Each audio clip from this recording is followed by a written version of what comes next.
ప్రజలే దేవుళ్ళు, సమాజమే దేవాలయం. ఈ శాసనసభ ప్రజలు అనేక దేవుళ్ళు నేరుగా ఎన్నుకున్న దేవాలయం. మళ్ళీ ఒకసారి రిపీట్ చేస్తాను. ఈ శాసనసభ ప్రజలు అనే దేవుళ్ళు నేరుగా ఎన్నుకున్న దేవాలయం. ఇది మనకు దేవాలయం లాంటిది.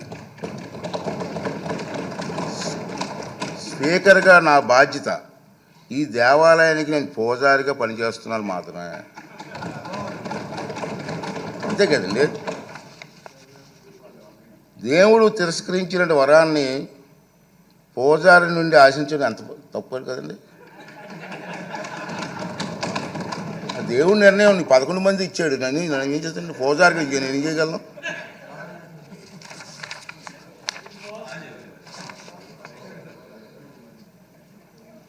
ఈ నియోజకవర్గాల్లో ప్రజలు ఈ సందర్భంగా వాళ్ళ సభ్యులు కూడా రావట్లేదు, మీరు చూస్తూనే ఉన్నారు. ఈ సందర్భంగా సభకు దూరంగా ఉంటున్న సభ్యులకి నా విజ్ఞప్తి ఏంటంటే, మీ నియోజకవర్గాల్లో ప్రజలు మీకు ఇచ్చిన గౌరవాన్ని, బాధ్యతను గుర్తు చేసుకోండి. మీకు సభకు దూరంగా ఉంటే మీ నియోజకవర్గాల సమస్యలు సభలో ఎవరు ప్రస్తావిస్తారు? వాటికి పరిష్కారాలు ఎలా సాధిస్తారు?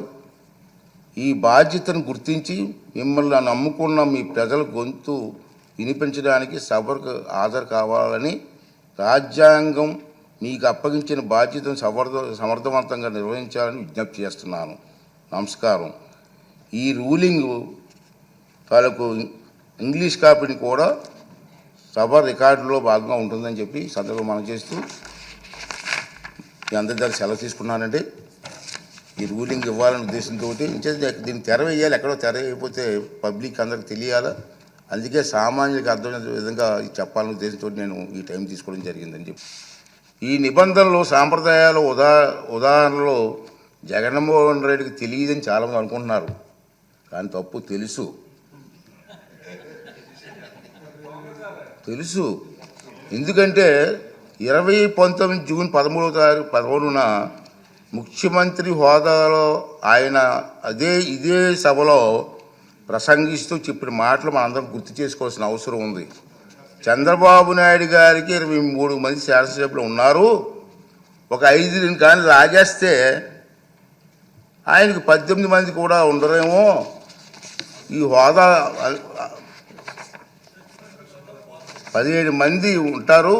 అప్పుడు ఆయన ప్రతిపక్ష నాయకుడు స్టేటస్ కూడా ఉండదని చెప్పి ఇదే జగన్మోహన్ రెడ్డి గారు ఈ హౌస్లో మాట్లాడిన సంగతి మీ అందరికీ తెలుసు. మరి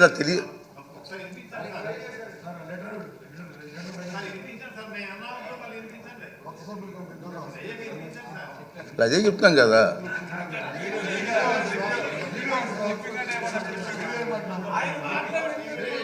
ఆయన మాటలు వినిపించాలా? అయితే మరి రికార్డు చేయాలి. మరి వినిపిద్దాం.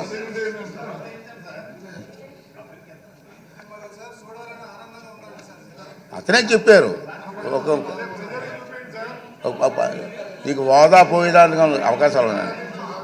మరి తెలియదనే మాట అది వాస్తవం కాదని చెప్పని అందరికీ అర్థమవుతుంది.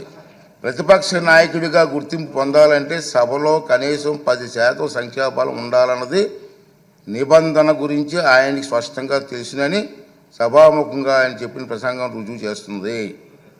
ఇలా కోరి మతిమరుపు తెచ్చుకోవడం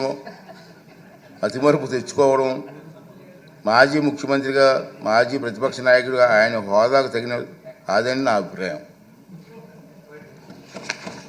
రాజ్యాంగం, సభా నిబంధనల ప్రకారంగా స్పీకర్కు దురుద్దేశాలు ఆపాదించడం సభా హక్కుల ఉల్లంఘన కిందకు వస్తుందని మీ అందరికీ తెలుసు. ఈ పాయింటే.